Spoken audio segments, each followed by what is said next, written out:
بسم الله الحمد لله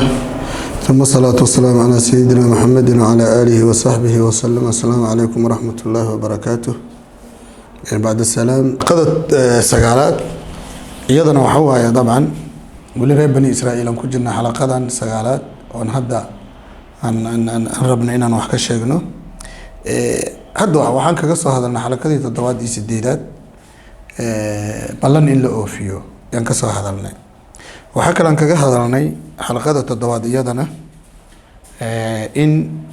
xaq iyo baatilka madaxa la isu gelinin waxa fiican iyo wax xun madaxa la isu gelinin aan kaga soo hadalnay. waxaan marka maxaan u kaalmaysan karnaa maxaa loo kaalmaysan karaa quraanka fiiri waxyaalaha barkooda iyo keenaa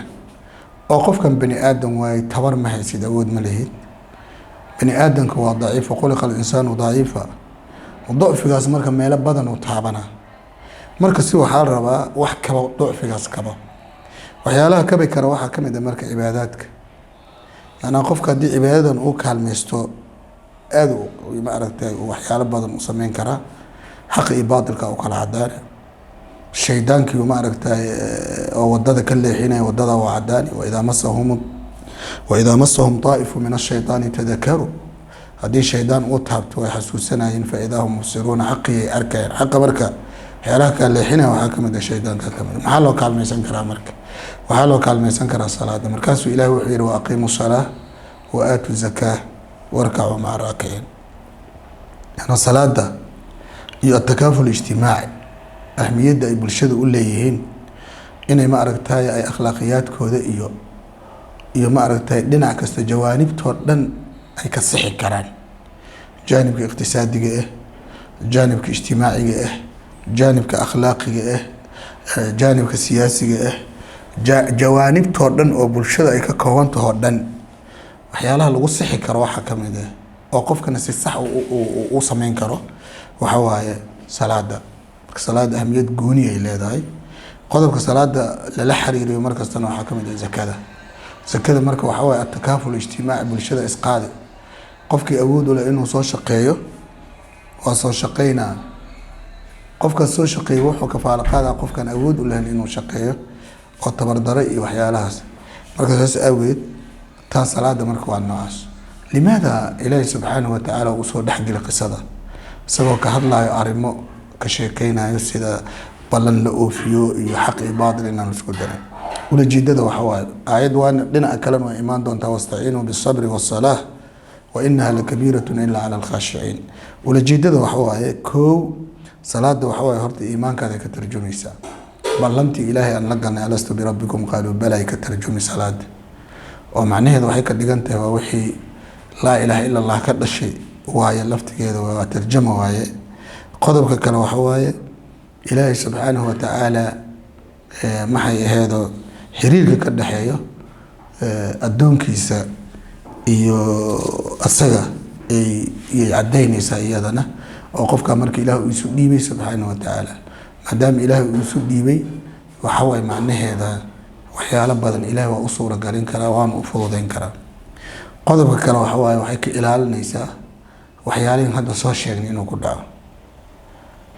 oo ballan burin iyo waxyaalaha noocaas oo kale inuu ku dhaco ay ka ilaalin xaq iyo baatil inuu kala garan waayo ay ka ilaalinaysaa waxa fiican wax xun inuu kala garan waayo ka ilaalin oo taasna waxa waaye aayadda laftigeeda ayaa sheegtay إن الصلاة تنهى عن الفحشاء والمنكر منكر كشيء كصوح واي فحشيgan culimadu waxay yiraahdeen waa zinada marka waxyaalaha bulshadka amraad القلوب oo dhan ay ka baabi'inaysa bulshadaas marka waxay noqonaysaa sida muuqata nadiif ay noqoni waxa kala kamid ah dunuubta laftigeeda bani aadam waaye waa la qaldama marka jawaanibta hadda aan ka soo hadalnay hawlaheeda ku jirto wad qaldami marka saas awgeeda waxa waaye sida nabigeena uu ku shabahay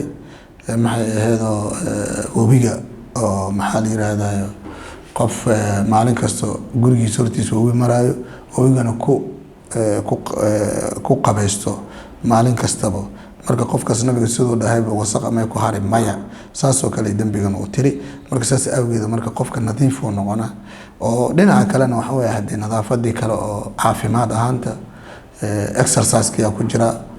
طهارة يا كل جرتا قفكي قعميسي وحيس أردن أو نقو oo hadda waxyaalaha la isku boorinayo coronaviruska waxaa ka mid ah in maxaa la yiraahdaa dhinacaas xoogga la saaro. marka diinteena fiiri sida ay u qiimo badan tahay. marka taas iyadana waxa waaye waa arrin aad iyo aad u muhiimsan. marka salaadaas iyadana waxa waaye waxyaalaha la isku tarbiyeynayo oo dadka inay ka faa'iideystaan, jamaacada ay ku tugtaan oo ay salaada qiimeeyaan. kan kale waxa waaye oo si arrimaha hadda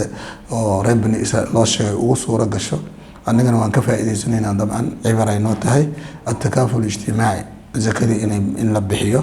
zakadaas iyadana waxa waaye waa in lis qaado, way dadku ay isqaadayaan. dabcan bulshada sidaas ay ku noolaan kartaa. iska warqab waaye, waa walaalkaaga muslimka inaad ka warqabto. waa maxay ahayd, waa ikhwo ku tilmaamay inama almu'minuuna ikhwa ayuu qur-aanka yiri. ikhwanimadkaas marka waxyaalaha lagu fahmi karo waxaa ka mid ah takaaful ijtimaaci. waxyaalaha marka kanziga u ah ama keydka u ah muslimiintana waxa waaye waa zakadaas waaye iyo waxyaalaha kale sadaqaadka kale waaye. xalaqadan iyadana halkaas inoo joogto.